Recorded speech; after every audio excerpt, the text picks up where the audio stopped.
नमस्कार साथियों, स्वागत है आप सभी का हमारे चैनल पर। आज हमारे साथ हैं पिछोर विधानसभा सीट से एक ऐसा नाम जो 2013 में एक बड़ा नाम बनकर आया, 2018 हो चाहे 2023, ये नाम लगातार चर्चाओं का केंद्र बना रहा।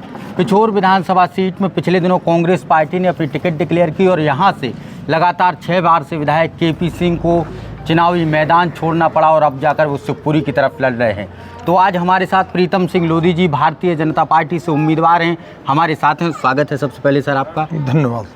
अब जो चुनाव आप लड़ रहे हैं, केपी सिंह यहाँ से मैदान छोड़ चुके हैं, अब आप एक अकेले उम्मीदवार रह गए हैं जो अच्छी तादाद में वोट बैंक को हासिल कर सकते हैं। तो अब जनता के बीच जा रहे हैं, तो कैसी परिस्थितियों को आप देख रहे हैं? देखिए, मैं जनता के बीच में नहीं जा रहा, जनता स्वयं चुनाव लड़ रही है। आप देख रहे होंगे यहाँ पर एक एक कार्यकर्ता प्रीतम लोधी बन के खड़ा हुआ है। कैंडिडेट चुनाव नहीं लड़ रहा है, चुनाव लड़ रहे हैं कार्यकर्ता और मतदाता।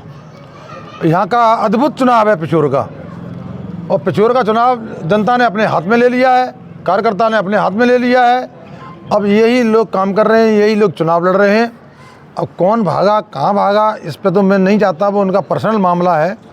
लेकिन मैं इतना जरूर कहूँगा कि 30 साल जिन समाजों ने भरोसा किया, खून पसीना बहाया, 30 साल से चद्दरें बिछाई, जय जयकार की, तालियां बजाई, जिंदाबाद किए, कुर्सियां उठाई, फर्श बिछाए और उनके लिए जीना मरना सीखा, उनको एक बार भी मुड़ के नहीं देखा और ना ही उनसे सलाह ली, ना पूछा कि भाई मैं अब जा रहा हूं, आप लोग चुनाव लड़ोगे कि नहीं लड़ोगे। आप 2013 का चुनाव लड़ते हैं, 2018 का चुनाव लड़ते हैं, अंतर को लगातार कम करते हैं और आज 10 साल बाद आप जनता के बीच हैं। अब की बार ऐसी परिस्थितियां जो हम लोग जनता में जा रहे हैं, तब ऐसा माहौल मिल रहा है कि प्रीतम सिंह लोधी कहीं ना कहीं आगे हैं, क्योंकि जो कांग्रेस पार्टी ने प्रत्याशी दिए हैं उनका भी लगभग जनता के पास जाना, फिर उसके बाद पहचान कराना, ये सब है। तो अब 2023 के इस चुनाव में अगर आप यहाँ से चुनाव को जीत जाते हैं तो पंजाब सिंह यादव जी एक बात को लगातार जो कहते हैं कि पिछोर को जिला बनाना चाहिए, उस बारे में आपकी क्या सोच है?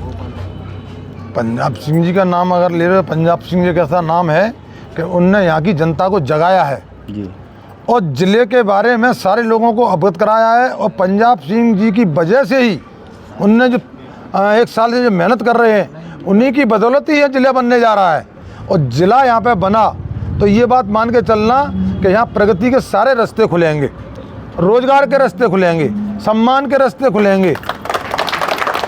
अगर बैकवर्ड समाज में देखा जाए तो एक तरीके से कहें तो 2 कैंडिडेट अब चुनावी मैदान में हैं, क्योंकि पंजाब सिंह के आने के बाद ये परिस्थितियां बनी कि केपी सिंह कक्काजू पिछोर छोड़ करके शिवपुरी से चुनावी मैदान में है। इस बारे में क्या कहें? क्या पंजाब सिंह के आने के बाद ये परिस्थितियां बनी या पहले से बन रही थी? ये तो नहीं पता अपन नहीं बन रही है, लेकिन पंजाब सिंह जी के आने के बाद में स्थिति साफ हो गई, एक तरफा स्थिति बन गई। क्योंकि पंजाब सिंह के समर्थक भी बहुत हैं, पंजाब सिंह खुद भी बहुत मेहनती और कर्मठ एक कार्यकर्ता और एक नेता रहे हैं। तो उनके आने से बहुत बड़ी बदलाव हुआ है। लेकिन मैं एक चीज़ को कहता हूँ कि यहाँ से ये गए, लेकिन मैं ये कहता हूँ कि सारी समाजों ने इतना सम्मान किया, उसका इतना काम किया, वो गिरे तो कहाँ गिरे? 30 साल भी उनने क्या किया? अपने ही लोगों को काम दिए, अपने ही लोगों को रोज़गार दिए, अपने ही लोगों को फ़ायदा पहुंचाया और लास्ट में जाते जाते अपने ही व्यक्ति को वो टिकट दे गए। उनने किसी को भी समाज को नहीं पूछा कि भाई आप चुनाव लड़ेंगे। पिछोर की जो अभी कंडीशंस हैं, लगातार यहाँ से 6 बार से केपी सिंह यहाँ से विधायक हैं, अब 7वीं बार ऐसा जनता में जो लग रहा है देखने में, और ये लोग हम लोग इसलिए ये बात कर रहे हैं क्योंकि जब लोगों के पास जाते हैं तो लगातार लोग अभी एक पक्ष में आवाज़ उठाने लगे हैं कि हम लोग प्रीतम सिंह को चुनेंगे। तो जब हम लोग 20 दिन यहाँ पर पहले आए थे तो यहाँ पर प्रीतम सिंह की आवाज़ रखने वाले वोटर्स आपके थे, क्योंकि पिछले चुनाव में अंतर मात्र 2600 वोट का रहता है, लेकिन वो आवाज़ रखने वाले नहीं थे। लेकिन आज की तारीख में उन आवाज़ रखने वालों की संख्या बढ़ गई है।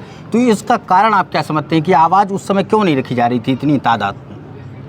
देखो, आवाज़ पहले भी कार्यकर्ताओं ने रखी थी और आज भी रख रहे हैं कार्यकर्ता आवाज़ को लेकर। नहीं, कार्यकर्ता की आवाज़ से ही जो भी कुछ बदला हुआ है वो कार्यकर्ता की आवाज़ से ही बदला हुआ है।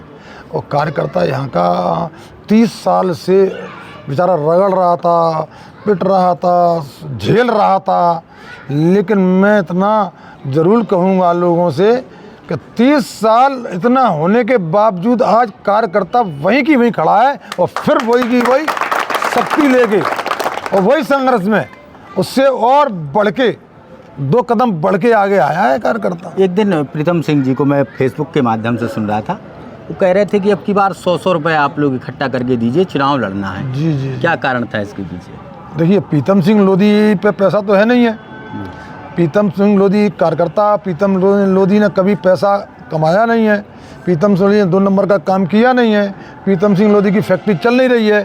प्रीतम सिंह लोधी का धंधा चल नहीं रहा है। तो यहाँ गाड़ियों में डीजल बील डालते हैं, जो काम कर रहे हैं हम लेके नहीं। तो इसमें कार्यकर्ता को ही आह्वान था कि चाहे हमको तो भैया को चुनाव लड़ाना है, चाहे हमको 10-10, 50-50 रुपये करके इकट्ठा करके नहीं हमको भैया को देना पड़े। तो ये हमारे कार्यकर्ता की ही सोच है। अब की बार पिछोर विधानसभा सीट में भारतीय जनता पार्टी कितने वोटों से जीतने जा रही है?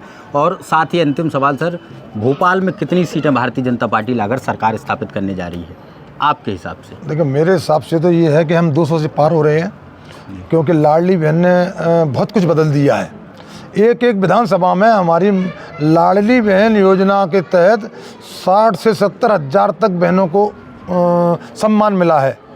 तो 60-70 हज़ार सम्मान मिलना बड़ी बात हो जाती है एक विधानसभा में। तो एक तरफा चुनाव हो जाता है।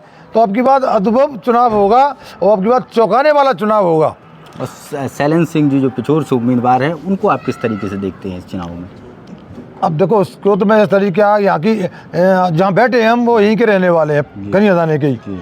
तो खनिया दाने में ही आप लोगों से पूछ के देखना कि खनिया दाने वाले उनके गृह घर पे ही उनका कितना लोग मान सम्मान करते हैं और कितना लोग उनको चाहते हैं और कितना नहीं चाहते हैं, वो आपको यही लोग बता देंगे। क्योंकि यहाँ पर अभी वो नगर पालिका अध्यक्ष थे, तो एक सिंगल काम नहीं हुआ नगर पालिका अध्यक्ष उनके कार्यकाल में। तो यहाँ की जनता ने उनको नकार दिया है। और यहाँ की जनता तो मान के चलो, वो तो एक पैरासूट से उतर के आते नहीं है ना, एक बोलते हैं अपन पैरासूट से उतर के आए हैं, तो वो एक पैरासूट से उतर के आए हैं यहाँ पे कैंडिडेट। यहाँ पर उनका पार्षद चुनाव तक का भी उनका वो वजूद नहीं है जो उनको विधानसभा का दे दिया है। और इतने लोग थे विधानसभा लड़ने वाले, चाहे वो जाटव समाज में लड़ने वाले थे, चाहे वो आदिवासी समाज में लड़ने वाले थे, चाहे वो पाल समाज में लड़ने वाले थे। इतने समाजों में लोग लड़ने वाले थे, लेकिन यहाँ के कांग्रेस ने और कांग्रेस के विधायक ने किसी को भी तवज्जो नहीं दिया और ला के नहीं अगर खड़ा किया तो परिवार का ही व्यक्ति खड़ा कर दिया। आप कितने वोटों से चुनाव जीतने जा रहे हैं?